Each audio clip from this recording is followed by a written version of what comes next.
An entire civilization was wiped from the face of the earth. Then, at the dawn of the 20th century, the remains of a spectacular palace were discovered on the island of Crete. On a neighboring Greek island, a town was unearthed, preserved beneath thousands of tons of volcanic ash. Teams of investigators are examining every fragment from these mysterious sites to decipher their hidden secrets. And out of the physical clues lifted from the ash, a radical theory has emerged. These ruins could be the home of an ancient civilization, Atlantis. Using cutting-edge visual technology, we rebuild the incredible towns, temples, and palaces. We reveal the majesty and the mystery of this lost world.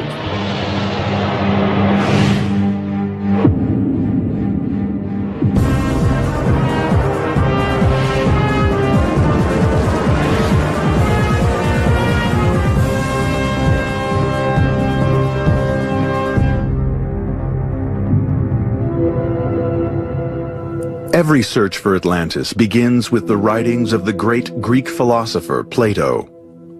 Plato was essentially the father of Western philosophy, and because what he had to say was so important and has remained important throughout the history of Western thought, it became much more acceptable, much more respectable, if you will, than if someone else had written it. In one of the most intriguing of his writings, Plato describes a remarkable utopian society. Rich in wealth and knowledge, their skills as builders and engineers were advanced beyond imagining. But, he says, the peace of this land was suddenly torn apart. Legend has it that the entire civilization was wiped out in a single day and night, engulfed by the ocean and lost to the world for thousands of years. No other mystery on Earth has sparked such obsession or given rise to so many extraordinary theories. On the Mediterranean island of Crete, a discovery was made in early 1900 that would add a new chapter in the search for Atlantis. An archaeologist named Arthur Evans, a real-life Indiana Jones, arrived on Crete. He was searching for the treasures of the ancient world. Evans was looking for something very specific. He was looking for the first European culture, but he was also looking for the roots to Greek mythology. Evans began his search in a hilltop settlement called Knossos. He soon found something that was beyond his wildest dreams. In the very first trench he dug, Evans unearthed a magnificent stone throne. It was the heart of a spectacular palace complex. Covering an area the size of 4 football fields and containing 10 times as many rooms as Washington's White House, the dig exposed construction on a massive scale. What he found was beyond all expectations of anyone at the time, and essentially he defined the civilization around it, which he called the Minoan civilization. The name Evans chose came from a figure in ancient Greek myth called King Minos. Minos was said to live in a great palace, at the center of which he had imprisoned a terrible monster. Half man, half bull, it was called the Minotaur. Sir Arthur Evans thought that he had found the palace of King Minos. They probably had nothing to do with King Minos, but on the other hand, it seemed like a good label, and it has stuck.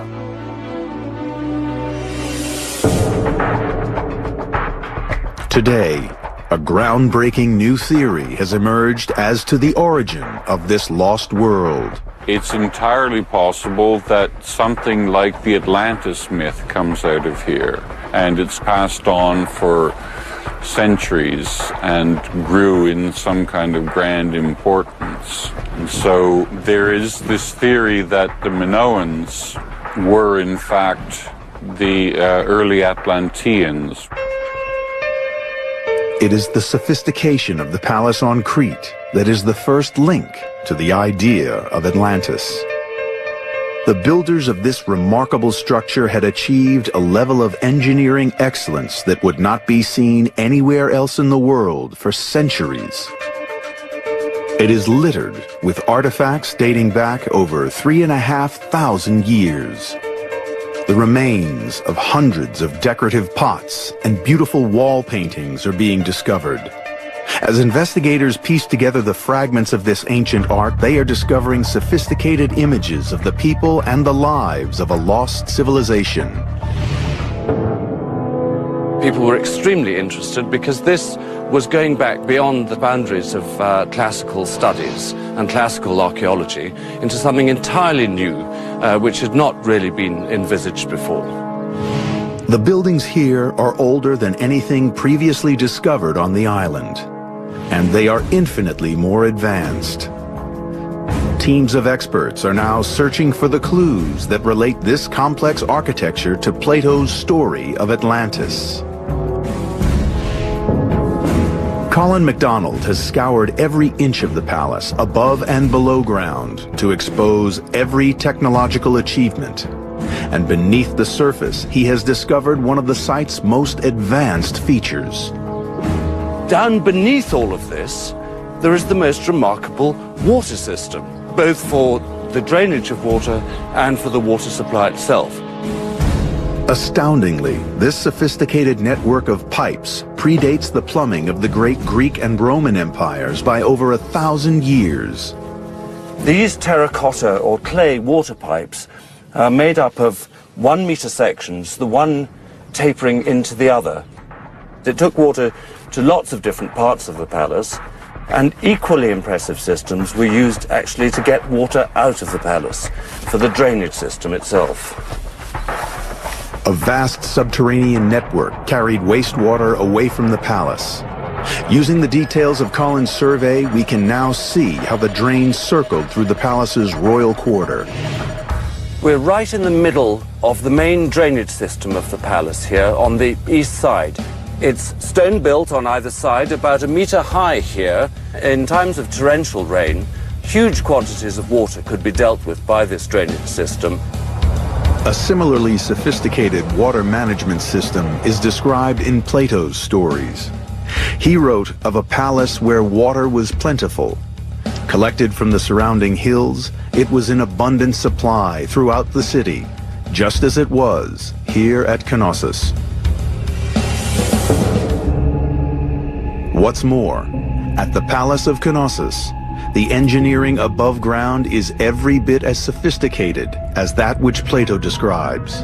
The palace contained 1,300 rooms spread over 4 floors, all interconnected by miles of passageways. It was centuries ahead of anything seen from the same era on mainland Greece. What we had on the Greek mainland in the period of the palaces was nothing more complicated really than maximum 3 or 4 room single-story mud brick structures. There's no grand architecture on the scale that we see in the Cretan palaces. Plato describes the Palace of Atlantis as an acropolis sitting atop a great hill. At Knossos, we find just that. Construction must have involved huge earth-moving operations. The entire hilltop was flattened and terraces were carved so that the palace could be built on multiple levels. The large foundation blocks of the palace walls were constructed of crystalline stone called gypsum. It was quarried locally and then cut into massive blocks with bronze saws.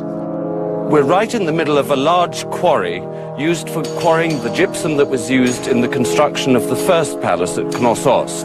Here, one can see very, very clearly the tool mark of the bronze object which sliced away an enormous part of the face, and the resulting block, which would have fallen down, would then either have been worked here or moved the 800 meters or so over to the palace itself. In the Atlantis myth, the external walls of the great palaces were said to shine like silver. Today, the gypsum walls of Knossos have been eroded by the elements, but in their full glory, they too would have sparkled. You can almost imagine what it felt like for a Greek coming ashore in Crete and seeing something like the glimmering gypsum palace at Knossos, this giant, shiny structure, glistening in the sun from all this crystalline gypsum, and on a scale like they couldn't have even possibly imagined at that time. A vast royal residence, a place of worship and ceremony at the center of an advanced and wealthy civilization. Using their latest evidence, our team applies state-of-the-art imaging techniques to rebuild this prehistoric palace. We can now see the structure as it would once have stood here, supported by huge redwood pillars. Many believe this was Atlantis. Now, our investigators are going deeper, to the very fabric of this extraordinary palace in search of the vital clues that might provide proof. What they find is evidence of the cause of the destruction of this lost world.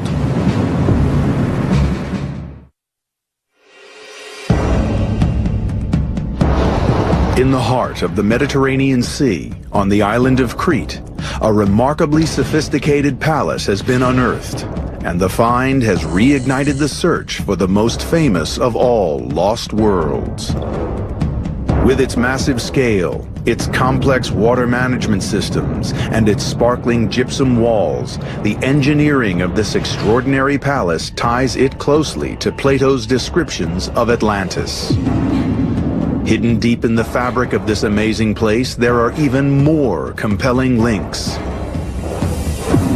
Plato wrote of Atlantis that it was a complex society that lived a utopian existence, its people in harmony with nature and their fellow man. That same harmony can be seen here, in the order and symmetry of the building's engineering, in the way it makes use of the natural flow of the elements. The palace engineers were masters at controlling the path of air and light through the depths of the palace quarters. They devised systems that appear advanced even today, even though they are almost 4,000 years old. Internal rooms were divided with an ingenious system known as pier and door partitioning. Rows of pillars were linked by discrete wooden shutters which could be controlled independently of each other. They could be set to block the path of a cold wind or channel a breeze to the palace's innermost room. At the very heart of the palace is the central court, providing light and air to all areas of the complex. To the east is the royal quarter, a multi-story structure to rival anything described in Plato's accounts of Atlantis.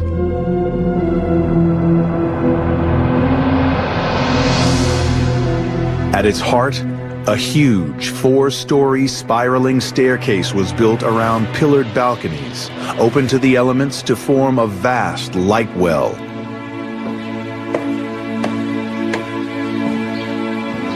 This impressive structure was really one of the great achievements of Minoan engineering.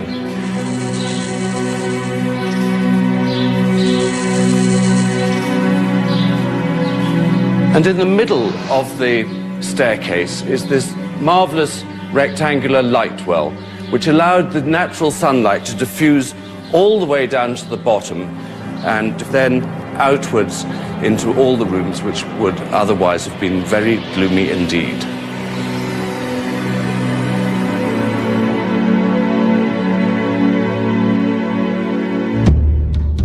This awesome technology and the sophisticated culture that created it appear to have thrived in the Mediterranean for centuries, but then they simply disappeared. Just as in the story of Atlantis, it seems this entire civilization was wiped from the face of the earth in a sudden and violent catastrophe.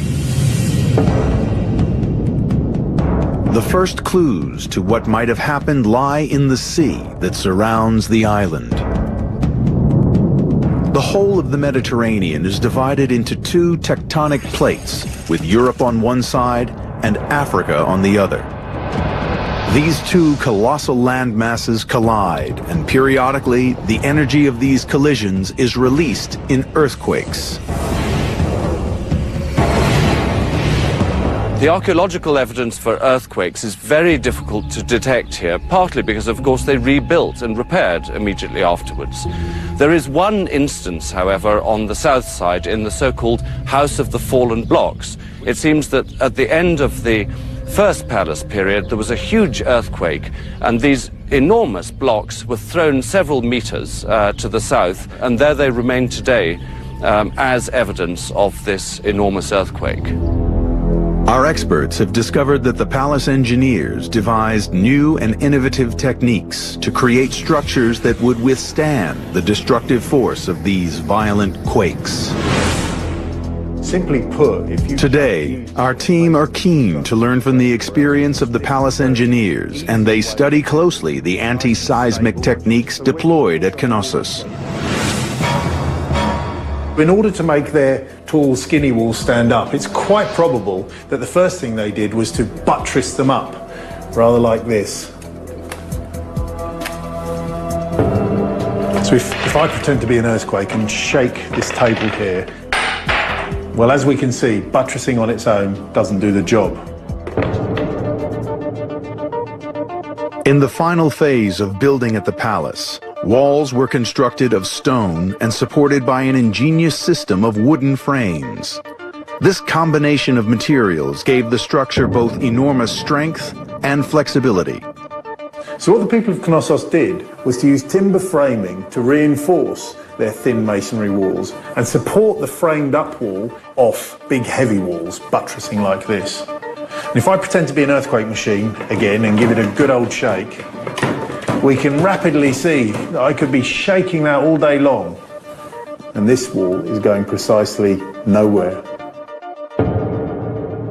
Despite these incredible engineering achievements, nothing was going to save the palace from the devastating cataclysm to come.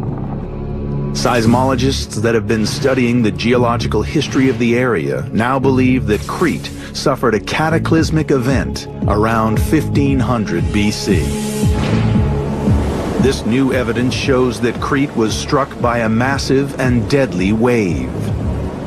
Dozens of tsunamis swept across the entire Aegean. Tsunami, tsunami, tsunami. Trains of these waves.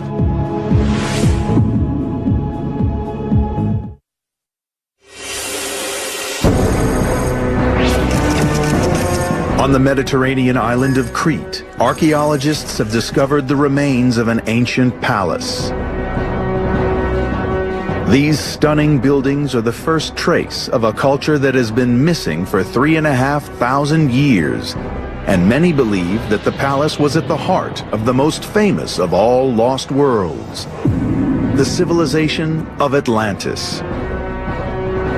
Just like Atlantis, the palace of Knossos and the island of Crete were devastated in a cataclysmic event. In search of the source of this destruction, experts have focused on a volcanic island 100 miles north of Crete. It was known in ancient times as Thera. Today, it is Santorini.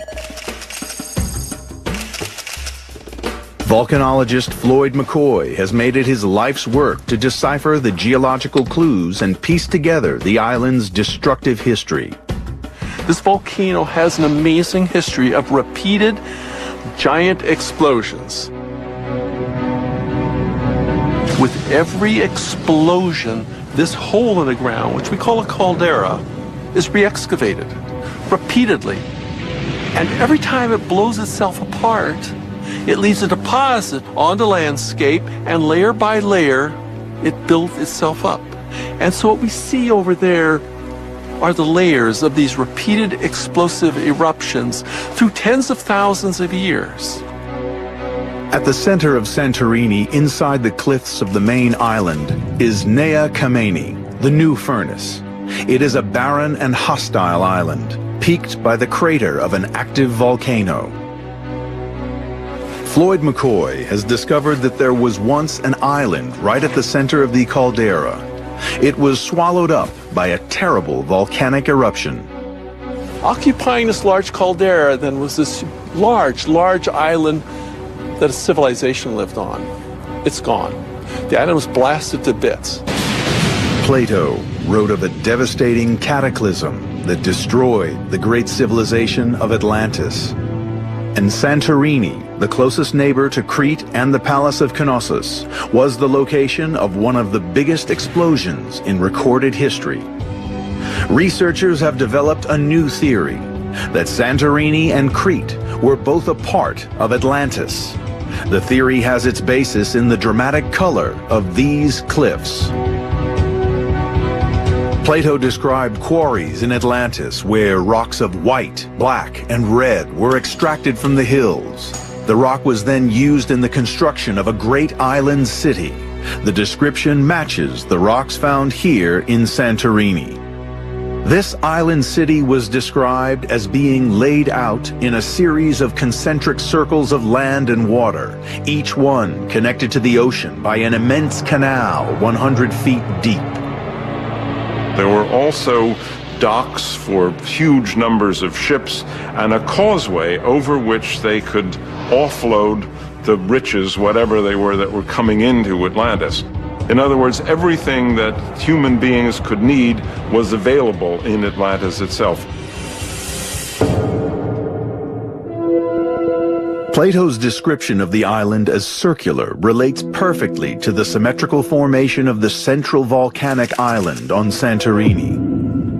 But to prove a link is impossible without proof of life on the island before its last big eruption.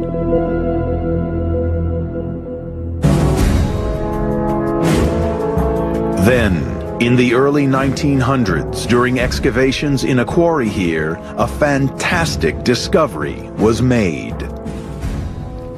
That layer, that white layer on top of the cliffs, is a deposit left from the catastrophic eruption in the Bronze Age. And it was digging there that they found a house site. In another case, they found a burial. They realized this eruption had buried a civilization, a culture lived there. The story then of that ancient civilization starts there with that layer of white ash. These volcanic deposits, which still cover the entire island, fell in the course of a single cataclysmic eruption. Now our experts are stripping back the ash layer by layer to expose evidence of the lost world that lies beneath. Here it is. This is the level that man lived on. Right here. Here, in fact, is what appears to be a remnant of a wall built by man on top. And then the eruption came. The big blast started, and all of this was deposited. This is pumice. And the pumice piled up very rapidly. And then the eruption continued 4 days of a massive accumulation of all of this material, all up here, 30, 50, 60, 80 feet of this material piling up. And then way up at the top, the debris flows, the mud flows that scoured the surface. All of this, one of the giant eruptions in human history. The first signs of life from before this big eruption had been found, and the search was on to reveal proof of a culture that would link the island to the great civilizations of Crete and Atlantis. The answer was unearthed in 1966 by an American archaeologist named James Mavor Jr. Mavor assembled a team to search the islands for signs of ancient artifacts. They began their dig on the southern tip of the island, in the tiny village of Akrotiri. In their very first trench, they struck gold. They unearthed an ancient wall buried under 30 feet of volcanic rock. As they dug deeper, the wall became a house, and the trench revealed a cobbled street. At their very first attempt, Mavor's team had discovered an extraordinary town, perfectly preserved in the ash of a volcanic eruption. We are talking about a brilliant culture, brilliant civilization, with a very advanced technology in all ways, and especially building technology. The discovery was hailed as one of the most important finds in classical archaeology. The town remained substantially intact. Just like the city of Pompeii in Italy, volcanic ash had filled the city and sealed it from the elements. Its contents had been preserved for more than 30 centuries. The huge task of uncovering the town continues today. With every inch of ash that is removed, new clues to the civilization that was here are revealed. And just as described in the legend of Atlantis, we see engineering skills that were sophisticated way beyond their time. When I first came to Akrotiri, I was expecting something rather simple. But then I realized that this town was made of multi-story buildings. And when we are talking about multi-story, we are talking about 2- and 3-story buildings. And at some point, I realized that I was walking on the 3rd floor of a building that had been constructed 3,500 years ago. That was really extremely impressive. Akrotiri is a truly extraordinary find. It is a city arranged with a structured assembly of interconnecting roads and paths, the earliest form of organized town planning ever discovered, and centuries more advanced than anything that has ever been seen before from this period. Archaeologists have mapped every inch of the town, and from their data, our team have built computer-generated models. You are now traveling down the streets and interacting with the buildings of a sophisticated community that was destroyed at the height of its power thousands of years ago. Just as we have seen in the Palace of Knossos, at Akrotiri there are complex multi-story buildings constructed of wood and stone. And the plumbing was even more elaborate. Fresh running water fed each house, and a sewerage system ran throughout the entire town. There is a perfect sewage system running under the streets, and these are connected to lavatories on the upper floors of the buildings. Not for at least 1,000 years would it become commonplace to find bathrooms inside people's homes. The discovery of this lavatory, as you can imagine, is truly very important. If you just stop to think, it took ages, hundreds of years to have lavatories within a house. It was not just the discovery of a toilet that so amazed the engineers, but also its ingenious design. The waste fell through a clay pipe to a chamber below, where water from the town drains flushed it into a cesspit. The pipes interconnected in such a way that a siphon effect was formed, drawing foul smells down the pipes and away from the lavatory. The design was centuries ahead of its time. This sophisticated system of water management matches up to the stories of Atlantis, in which Plato wrote of ancient towns equipped with hot and cold running water.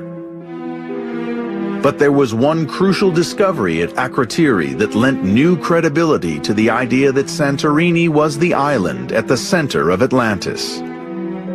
A fresco was unearthed that revealed an image of life on the island 3,500 years ago.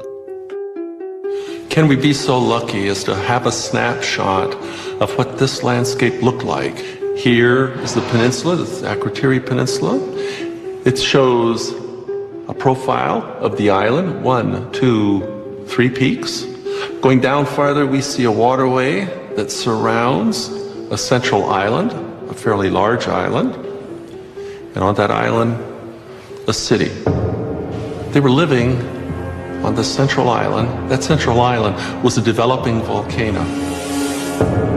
This idea of a central island port, encircled with layer upon layer of buildings, fits perfectly Plato's description of the island city of Atlantis.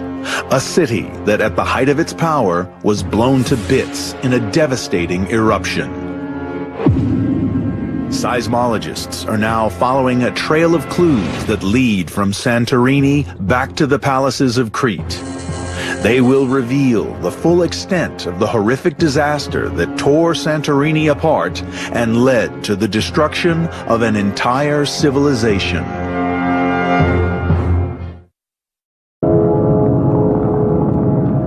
In the heart of the Mediterranean, a lost world has been discovered. A palace on Crete and a town on Santorini linked by the unique engineering of their buildings. Archaeologists have opened a window on a highly advanced culture known today as the Minoans. They thrived 3,500 years ago, and many now believe that what they left behind gave rise to the myth of Atlantis. Since the discovery of the palace at Knossos in 1900, archaeologists have expanded their search. Today, a network of ancient towns and palaces has been revealed across the length and breadth of Crete. What all these sites have in common is that they were destroyed in the middle of the 2nd millennium BC by a series of terrible disasters.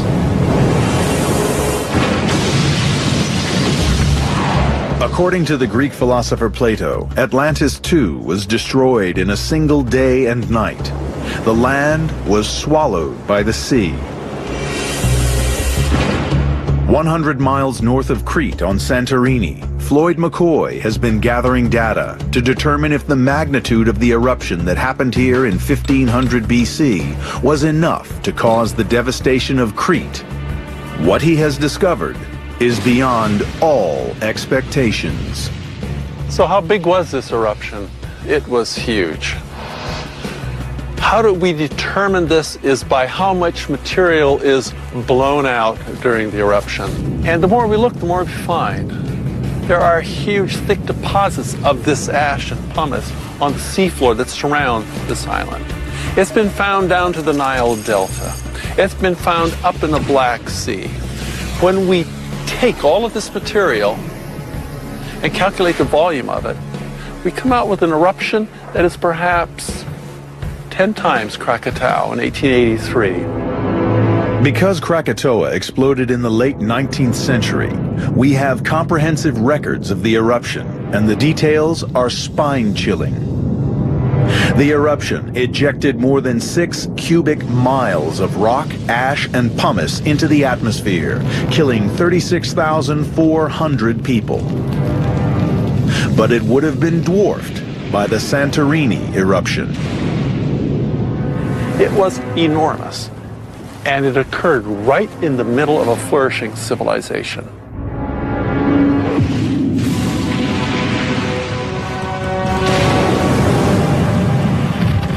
Now things got nasty. In this eruption, things got terribly violent, and the mixture of water with this magma produced what we call pyroclastic surges and flows. As they swept across the landscape, they destroyed everything that had not been buried in this pumice. At the heart of this civilization in Akrotiri, archaeologists have found signs that the residents were preparing to leave. Belongings were piled up outside houses, and beds were found pulled out into the streets. Sadly, for the few who took to the sea to head for Crete and the shelter of the palaces of Knossos, escape was no guarantee of survival. Because the settlements of Crete would be devastated, not by the ash and pumice that was raining down on Santorini, but by the next, even more devastating phase of the eruption. Every pyroclastic flow that entered the ocean also pushed the ocean aside. When you push the ocean aside, tsunami. Our investigators have turned to the experts at the National Observatory in Athens for proof of what happened. Using the very latest investigative techniques, they have discovered evidence of a killer tsunami. Because of this new field of science, we have been able to discover a number of about 10 distinct tsunami events. So there is no doubt today that this very big tsunami event really existed and possibly contributed to the collapse of the Minoan civilization. Dozens of tsunamis swept across the entire Aegean. They made their way into the Mediterranean. These massive waves surged towards the unprotected north coast of Crete.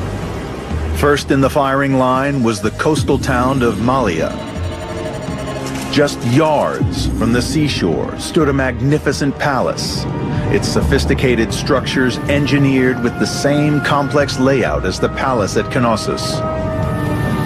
The three-story facade facing north was directly in the path of the approaching waves. The inhabitants of the region probably gathered here at the palace because they saw this great plume of ash shooting up into the sky off to the north. It would have been visible all the way down to the Nile Delta. When the ash cloud reached the island, the sky above this ancient Minoan palace turned gray. During excavations on Crete, Alexander McGillivray discovered this volcanic ash in the deepest parts of the palace's ruins. It's a clue to the catastrophic sequence of events that overtook this society.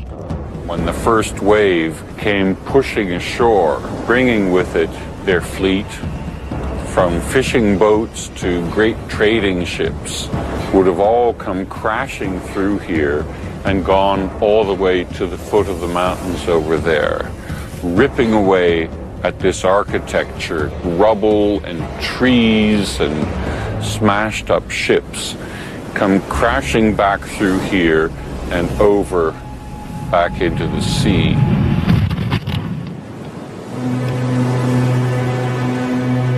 This scene of destruction was repeated all along the coast of Crete and far beyond. Not even the brilliant builders of the great reinforced walls at the Palace of Knossos could have foreseen the power of the tremors that accompanied these waves. They rocked the island. Massive earthquakes caused by the volcano shook the palace to its foundations. The devastation of this ancient civilization was complete. Today, long after the destruction that struck the Mediterranean, the search for the links that bind these places to the story of Atlantis has taken a new turn.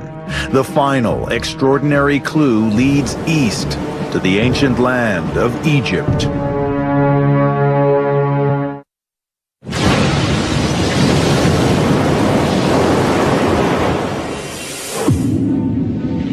For the survivors of the largest volcanic eruption in history, life in the Mediterranean became hell on Earth. Thousands were dead. Tsunamis had poisoned the land with salt water, and the air was thick with ash and noxious gases.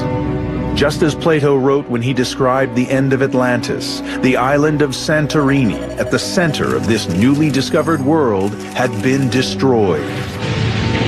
It had been blown to smithereens, then swallowed by the sea.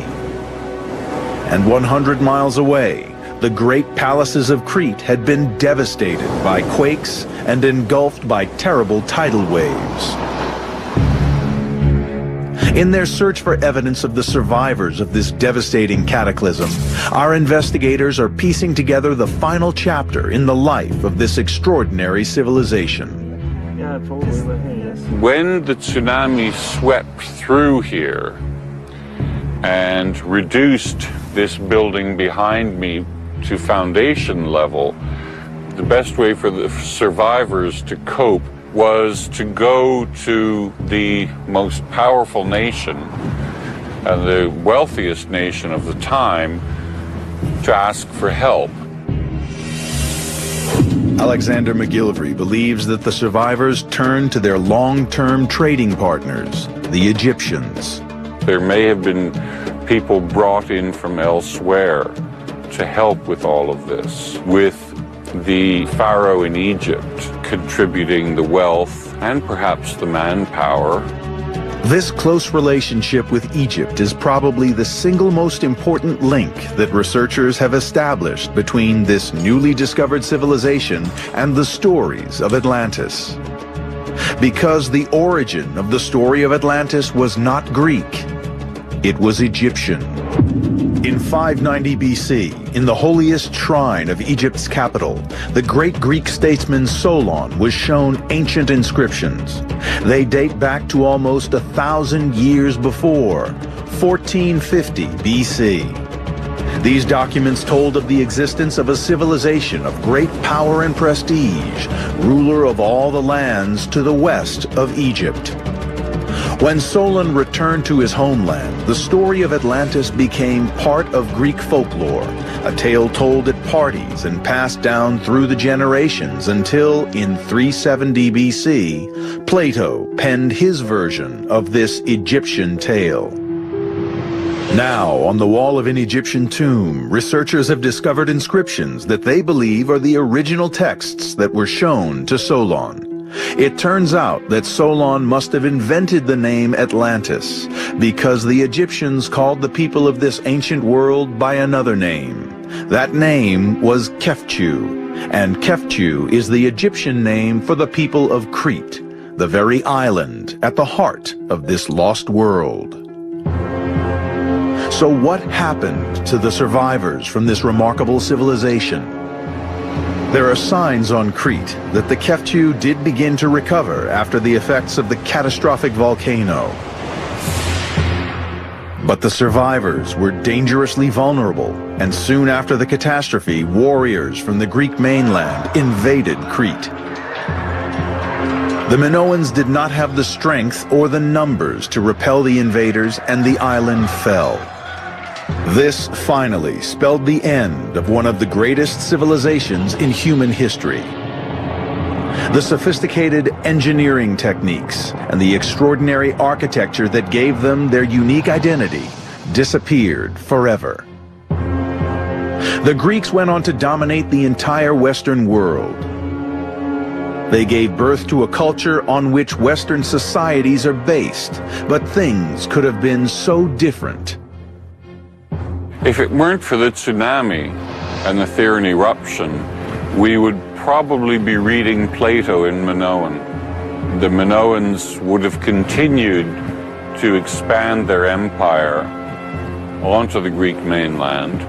The White House would probably look more like the palace at Knossos than classical Greek architecture.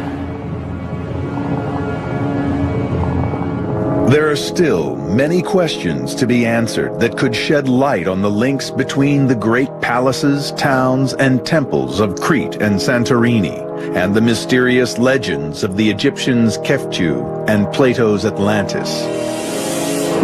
On Santorini, vast areas wait to be excavated, and the ocean bed remains largely unexplored. But time may be running out. At the heart of the caldera, beneath the towering cliffs of the modern-day Santorini, is the Nea Kameni, or New Furnace. It is the site of the present volcano, and it is still very much alive. When the volcano collapsed after the eruption 3,500 years ago, it left behind a hole in the ocean 1,000 feet deep. Since that time, the volcano has been growing again, pushing back up through the ocean. Today, it rises 400 feet above sea level, back almost to the size that it was when it erupted 35 centuries ago. Seismologists believe that it will erupt again. The question is when. When that next big blast comes, the best we can do is hope that we can predict it and get away. If we don't, if we stay here for that next big explosion, we'll be a piece of the volcanic ash deposit. When the volcano does blow, it will engulf the surrounding islands again, freezing life in a moment of time, burying it under a new layer of volcanic ash. A new lost world will be created.